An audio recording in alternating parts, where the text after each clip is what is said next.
বোঝানো যাবে না।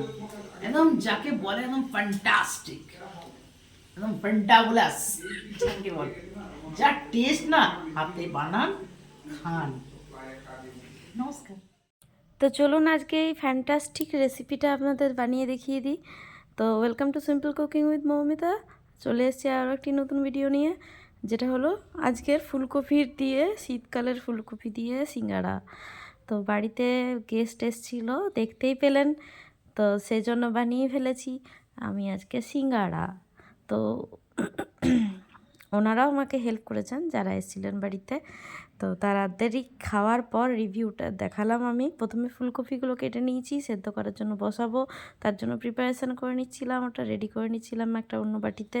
এরপর 1 চামচ জিরে আর 1 চামচ ধনে একটু শুকনো কড়াইয়ে ভালোভাবে ভেজে নেব। এটাই হচ্ছে আজকে সিঙ্গাড়ার স্পেশাল মশলা। তো বাড়িতে ঝটপট বানিয়ে নেবেন স্পেশাল মশলাটা দোকানের মতো সিঙ্গাড়া বানানোর জন্য।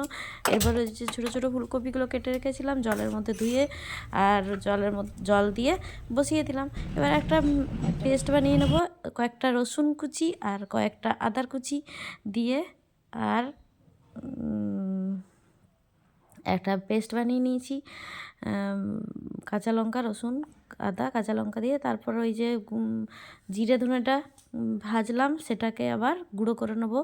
এই শিলপাটাতে একটু গুঁড়ো করে নিচ্ছি, কারণ আবার মিক্সি করতে গেলে আবার এইটুকু মশলা হবে না মিক্সিতে, তার জন্য একটু আমি হাতে করেই বেটে নিচ্ছি। তো গুঁড়ো হয়ে যাবে এক্ষুনি, ঝটপট করে করে নিচ্ছি। আর ধনেপাতাটা দেখলেন কুচি কুচি করে কেটে নিলাম, একটু স্টাইল মারতে গেলাম, কিন্তু সেই স্টাইলটা আমি পারলাম না করতে, কিভাবে করে জানি না। এই বড় বড় ধনেপাতাগুলোকে এক এক নিমেষে একটা ছুরির সাহায্যে একদম ছোট ছোট করে দেয়।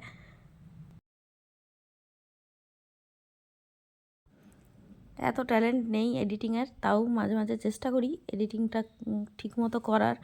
তো যাই হোক, আমি যেরকম পারি আমি সেরকমভাবেই এডিটিং করি। আমি খুব একটা ভালো পারি না এডিটিং, আমি জানি। তো এই যে কড়াইয়ে এরপর পুরটা বানিয়ে নেব। আলুগুলো কুচি কুচি করে ডুমো ডুমো করে কেটে নিয়েছি, দেখতেই পেলেন। এবার ওই যে আদা, কাঁচা লঙ্কা আর রসুনের যে পেস্ট, সেটা দিয়ে দিলাম। সেটা দিয়ে দেওয়ার পর ভালোভাবে ঝাঁকানাকা করে মিশিয়ে নিচ্ছি। এরপর আমি টমেটোটা দিয়ে দিচ্ছি, কারণ টমেটোটা সেদ্ধ হতে একটু সময় লাগবে তেলের মধ্যে। প্রথমেই আমি ওই জন্য দিয়ে দিলাম টমেটোটা। এরপর আমি দিয়ে দিলাম আলুগুলো, একসাথেই সব দিয়ে দেবো একদম, কোনো অসুবিধা নেই, তাতে সব সেদ্ধ হয়ে যাবে। এবার ফুলকপিটাও সেদ্ধ হয়ে গেছে, দেখতেই পেলেন। জলটা ঝরিয়ে রেখে দেবো ফুলকপিটার থেকে। এবার ভালোভাবে মিশিয়ে নিচ্ছি, নুন হলুদ পরিমাণ মতো দিয়ে দিচ্ছি। আবার ঝাঁকানাকা করে নাড়িয়ে দেবেন এরকমভাবে, হ্যাঁ, এরকম ঝাঁকানাকা করে নেবেন ভালোভাবে। যত ঝাঁকানাকা করবেন তত টেস্ট ভালো আসবে, তার জন্য ভালোভাবে ঝাঁকানাকা করে নেবেন। এবার ধনেপাতা কুচিটা দিয়ে দিলাম, যেটা আমি মানে একবার ছুরির সাহায্যে আমি কেটে নিয়েছি, সেরকমভাবে সেই ধনেপাতাটা দিয়ে দিলাম। আবার ফুলকপির মধ্যে একটু ধনেপাতা ছিল, সেটাও দিয়ে দিলাম। পুরো ধনেপাতাটা দিয়ে দিলাম, পুরোটাই আমি দিয়ে দিয়েছি। এরপর ঢাকা দিয়ে দিলাম। কিছুক্ষণ পর আবার ঢাকা খুলে আবার ঝাঁকানাকা করে নেবো। এবার সেদ্ধ হয়ে গেছে আলু, ফুলকপি তো সেদ্ধ হয়েই ছিল, টমেটোও সেদ্ধ হয়ে গেছে, সব সেদ্ধ হয়ে গেছে। আবার ঝাঁকানাকা করে ভালোভাবে মিশিয়ে নিচ্ছি। এবার ওই যে ভাজা মশলাটা করে রেখেছিলাম, সেটাকেও মিশিয়ে সুন্দরভাবে ঝাঁকানাকা করে দিয়ে মিশিয়ে নিচ্ছি। এই ঝাঁকানাকাটা আমি একজনকার কাছ থেকে শুনেছি, তাই আমিও বলছি আজকে ঝাঁকানাকা। ভালো লাগে কথাটা বলতে। এরপর একটু চিনি দিয়ে দিলাম, যেহেতু মিষ্টির দোকানের নিরামিষ সিঙ্গাড়া, তাই একটু চিনি দরকার। দেখুন, ফুলকপি আলুর তরকারি যেটা পুরটা হয়ে গেল। এরপর আমি বানিয়ে নেব সিঙ্গাড়ার জন্য যে উপরের কভারের খোলসটা সিঙ্গাড়ার, সেটার জন্য আমি ময়দা মেখে নিচ্ছি। তো একটু কালো তিল দিয়ে দিলাম, মানে কালো তিল বলতে ওই যে এটাকে কী বলে, কালো জিরে। একটু গোলাপি কালারের নুন দিয়ে দিলাম। এটা কিন্তু সন্দক লবণ, ঠিক আছে, এটা কিন্তু এমনি নুন নয়, তাই গোলাপি কালার দেখে বুঝতেই পারছেন। এবার একটু ময়ানের জন্য তেল দিয়ে দিলাম। এই পরিমাণ আন্দাজ সব হাতের আন্দাজে দিয়ে দিচ্ছি, আপনারা একটু বুঝে নেবেন, হ্যাঁ, যে কতটা করে করে লাগতে পারে সেই অনুযায়ী আমি দিয়ে দিচ্ছি। আসলে অনেক এক্সপিরিয়েন্স রাঁধুনি তো, তাই হাতে করেই এমনি এমনিই দিয়ে দিই সব, অত চামচ টামচের দরকার পড়ে না সব সময়তে। তারপর বাড়িতে গেস্ট আসার কথা, তার জন্য আর কি একটু বেশি তাড়াতাড়ি করছি, যাতে ওদের সঙ্গে একটু এলে একটু গল্প করতে পারি, কিন্তু সেটা সেই সৌভাগ্য আমার আর হয়নি। আমি আটা মাখা হয়েছে আর তারপরেই ওরা চলে এসছে, আটা মাখতে মাখতেই ওরা চলে এসছে আর কি। তো ওদের সঙ্গে গল্প করতে করতেই সিঙ্গাড়াগুলো বানিয়েছি, আর প্রচুর হাসাহাসি ঠাট্টা করেছি আমরা সেদিনে। খুব ভালো লেগেছে আমার। অনেক দূরে থাকে ওই দিদিরা, আমার পিস্ততে দিদি, ওরা থাকে মধ্যপ্রদেশে, ওরা মধ্যপ্রদেশ থেকে এসছে এখানে। আর আমাকে সেদিন তো হাসি আমাকে পুরো মেরে দিল। একটু সিঙ্গাড়াকে হিন্দিতে বলে সমস্যা, সমোসা, সমস্যা বলে, তো আমি একবার বলেছি সমস্যা, তো ব্যাস ওদের ওই নিয়ে হাসি স্টার্ট হয়ে গেছে যে আর আমি এটা সমস্যাই বলি সিঙ্গাড়াকে, আমি অ্যাকচুয়ালি সমস্যাই বলি। কারণ আমি যখন চাকরি করতাম এনআইটিতে, তখন আমাদের প্রত্যেকদিন বিকেলবেলা হলেই আমাদের স্যার, তিমির স্যার, উনি আমাদের সিঙ্গাড়া খাওয়াতেন, ঠিক আছে। তো ওই জন্য তখন আমি আর বাপিদা বলতাম, চলো এবার সমস্যা আসবে আমাদের। কেন বলতাম সমস্যা, তার কারণ এই সিঙ্গাড়া খাইয়ে, সমস্যা খাইয়ে আমাদেরকে আরও স্যার 2-3 ঘন্টা এক্সট্রা কাজ করিয়ে নিত। বলতো খাওয়া হয়ে গেছে, আবার 2-3 ঘন্টা কাজ করে নাও।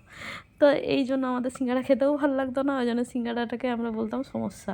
তো দিদি শিখিয়ে দিচ্ছে কীভাবে আমি ধরবো ইয়েটাকে। তো দিদি ছোট দিদি যেটা ধরলো সেটা হলো না মনে হলো আমার। আর এরপর বড় দিদি শিখিয়ে দিচ্ছে, বলছে এরকম করে কর। তো বড় দিদি যেটা বললো সেটাও কিন্তু ঠিকই হলো, আর ছোটো দিদি বললো হ্যাঁ আমরা অমনি করেই করে নিই। তো দুটো প্রসেসই চলে। তো আরেক ছোটো দিদির প্রসেসটাও দেখে নেবেন, শেষের দিকে আছে, দিদি দেখিয়েছে। তো বড় দিদির প্রসেসেই আমি করেছি, ওটাই একটু সহজ লেগেছে আমার। আমি এর আগেও করেছিলাম সিঙ্গাড়া, কিন্তু ওই যে ধরার পদ্ধতিটা আমি ভুলে গেছিলাম। এবার দেখুন আমি বলছি ঘরোয়াভাবে করছি, তাই দেখুন কোনো চামচের ব্যাপার নেই আমার কাছে, আমি সব হাতে করে নিয়ে নিচ্ছি। এবার দিদিরা বলছে না একটু চামচে করেই দে, খারাপ লাগবে। নিয়ে নিচ্ছি, পুরটাকে ঢালছি, আবার করছি, সেটাকে খুলছি, আবার ধরছি, মানে একটা হ্যাপাজার্টলি ব্যাপার হয়ে যাচ্ছিলো আমার কাছে সেই সময়। আর বাড়িতে না মানে আমার না মনে হয় জানেন তো, যে আমি যদি এটা বানিয়ে রেখে দিতাম আমার কোনো টেনশন হতো না, কিন্তু এই যে ওরা এসেছে এরপর বানাচ্ছি, এটা কিন্তু আমার একটা টেনশনের কারণ হয়ে গেছে সেই সময়। তার জন্য আমি আরও বেশি নার্ভাস হয়ে গেছি, আর ওই জন্যেই আমি আরও বেশি ভুল করছি। আমি যখন বেশি নার্ভাস থাকি তখন বেশি ভুল করি। এটাই হচ্ছে আমার মানে খারাপ অভ্যেস আর কি বলবো। এরপর আমি চামচ নিলাম, দেখতেই পেলেন একটা সিঙ্গাড়া হয়ে যাওয়ার পর আমি চামচ নিয়েছি, ঠিক আছে। এরপর চামচে করে দিদিকে দিয়ে দিচ্ছি, দিদিও করছে, বড় দিদি। এরপর হচ্ছে কারণ জামাইগুলো সব বসে আছে, কই দে দে দে, কেমন সিঙ্গাড়া বানিয়েছিস দেখি, এই অবস্থা চলছে। তখন আমারও টেনশান হচ্ছে যে কীভাবে করবো সিঙ্গাড়া তাড়াতাড়ি করে ওদের জন্য। তো এই করেই হয়ে গেল আমাদের সিঙ্গাড়া। অনেক আনন্দ হলো সেদিনে, এই দেখুন আমি আবার ভুল করছি। তো আমাকে দিদি বলছে এই তুই আবার ভুল করছিস, দেখুন কেমনভাবে আমি সিঙ্গাড়া করছি দেখুন। বলছি না সে নার্ভাস হয়ে গেছি আমি। দিদি আমাকে শিখিয়ে দিচ্ছে, দেখে এই কোনাটা এদিকে আন, ওই কোনাটা এদিকে আন, নিয়ে ও আমাকে শেখাচ্ছিলো দিদি। তো যাই হোক এরকমভাবে ওদের কাছ থেকে আমি সিঙ্গাড়াটা শিখে নিয়েছি। খুব ভালো হয়েছিল সিঙ্গাড়াটা খেতে, কিন্তু তাও আমার ভালো হচ্ছিল না, ঠিক আছে। কিছু মনে করবেন না, সবাই তো আর সব কিছু পারে না। আমি পারি সিঙ্গাড়া, পারি না নয়, কিন্তু ওই যে বললাম আমি নার্ভাস হয়ে গেছি। নার্ভাস হয়ে গেলে আমার হয়ে গেছে কাজ, আমি তখন আর পেরে উঠি না। তখন আমার মানে ভুল হতেই থাকে ভুল তখন আমার। আমি তখন কিছুতেই সেটাকে আর ঠিক করতে পারি না। তো এই যে সিঙ্গাড়া বানাচ্ছিলাম আর ওরা প্রচুর হাসাচ্ছিল আমাকে, হেসে হেসে একদম মানে কি বলবো, সেদিন আমার গোটা সন্ধ্যাটা আমরা প্রচুর হেসেছি। তো যাই হোক সব জামাইবাবুদের জন্য করেছি সিঙ্গাড়া, খাইয়েছি, খুব ভালো লেগেছে ওদেরও আমার হাতে সিঙ্গাড়া। এরপর এক জামাইবাবু ছিল, বললো ঠিক আছে এবার তুই সিঙ্গাড়া খাইছিস, এবার তোর আমি ভিডিও দেখে লাইক করে দেবো। তুই এতদিন খাওয়াসনি কিছু, তাই তোর ভিডিও আমি লাইক করিনি। তো যাই হোক, এরকম হাসাচ্ছিল, এরকম মজার মজার কথা বলছিল। তো খুব ভালো আনন্দে কাটলো। বাড়িতে মানুষজন এলে আর আমি যেহেতু রান্না জানি, কিছু বাইরে থেকে না কিনে বাড়িতেই করার চেষ্টা করি। তাদেরকে বাইরের খাবারগুলো বাড়িতেই বানিয়ে খাওয়ানোর চেষ্টা করি। এতে আমার এটা ভালো লাগে আর কি, যে বাইরে কেউ এসছে, আমি তাকে নিজে হাতে করে কিছু একটা বানিয়ে খাওয়াতে পারলাম। তো সিঙ্গাড়া তো এমনি নর্মাল বাড়িতে বানানো হয় না, তো এই বাড়িতেই সেদিনই বানিয়েছিলাম ওদের জন্য। তো খুব ভালো লেগেছে খেতে, আমারও খুব ভালো লেগেছে। একটু কম হয়ে গেছিলো, আমি আরেকটু আটা মাখলে আমার ভালো হতো। যাই হোক, আবার একদিন বানিয়ে খেয়ে নেবো, সেটা কোনো বড় ব্যাপার নয়। ওরা এসেছিলো, ওদেরকে বানিয়ে যে খাওয়াতে পেরেছি, এটাই আমার মানে বিশাল আনন্দ আমার কাছে। আর ওরা বলছি না অনেক দূর থেকে এসেছিলো, হঠাৎ করে সারপ্রাইজলি এসে গেছে। আমার মানে সারপ্রাইজলি আমাকে দুপুরবেলাতে ফোন করে বলছে আমি তোদের বাড়ি আসছি আমরা। তো হঠাৎ করেই আর কি সব হয়েছে। তো আমিও হঠাৎ করে মাথায় এলো তাহলে একটু সিঙ্গাড়াই বানানো যাক। ওরা যখন হঠাৎ করে আসছে, তো হঠাৎ করেই আমার এটা মাথায় এসছে যে বাড়িতে ফুলকপিও আছে, একটু সিঙ্গাড়াই বানিয়ে দিই। তো এই হচ্ছে ব্যাপার। তো কেমন হয়েছে আজকের রেসিপিটি, অনেক কথা আজকে বলে দিলাম আপনাদেরকে, কেউ কিছু মাইন্ড নেবেন না। বাড়িতে লোকজন এলে খুব আনন্দ হয়। আমাদেরও কোথাও যাওয়া হয় না অনেক সময়, কিন্তু কেউ যদি বাড়িতে আসে খুব ভালো লাগে, খুব আনন্দ হয়। আর দিদি, তোমরা যদি ভিডিওটা দেখছো, তো তোমাদেরকেও বলছি সেদিন সত্যিই খুব আনন্দ হয়েছিল। অনেক অনেক ভালোবাসা তোমাদেরকে, আর অনেক অনেক ধন্যবাদ আমাকে এত সুন্দরভাবে সিঙ্গাড়া শিখিয়ে দেওয়ার জন্য আবার নতুন করে।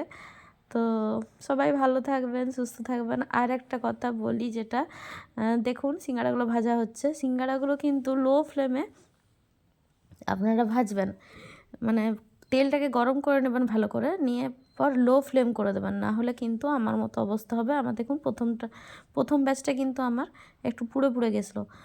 আমি হাই হিটে সিঙ্গাড়াগুলো ভেজে দিয়েছি। হাই হিটে ভাজলে কিন্তু সিঙ্গাড়ার মানে একদিকটা কাঁচা হয়ে যাবে, ভেতরটা কাঁচা হয়ে যাবে, আর উপরটা পুড়ে যাবে। তাই বলছি যে আপনারা কিন্তু লো হিটে করবেন, আর তেলটা প্রথমেই গরম করে নেবেন ভালোভাবে, তারপরে সিঙ্গাড়াগুলো দেবেন। এটাই কিন্তু দোকানে করে, সব দোকানে কিন্তু এরকমই করে।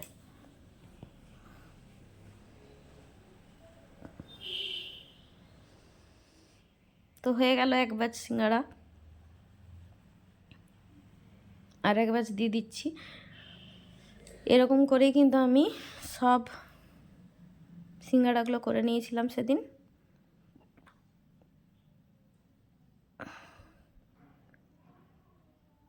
আজকের ভিডিওটি কেমন লাগলো অবশ্যই আমাকে কমেন্টের মাধ্যমে জানাবেন, আর লাইক, কমেন্ট, শেয়ার, সাবস্ক্রাইব করতে একদম ভুলবেন না।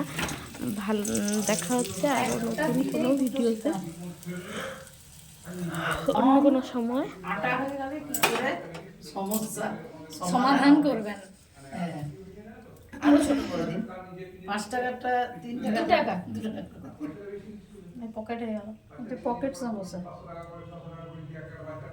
ননদি ভালো করছে, কিন্তু আমার কিন্তু এরকম হাসালে আমি পারি না। এইরকম এরকম দেখো নিজে করছে, তারপরে কিছু না, এরকম করে অভ্যাস ভালো লাগছে। এ বলছে দেবে কি জিনিস নামিয়ে দেবো। না, একদম না, একদম দিস না,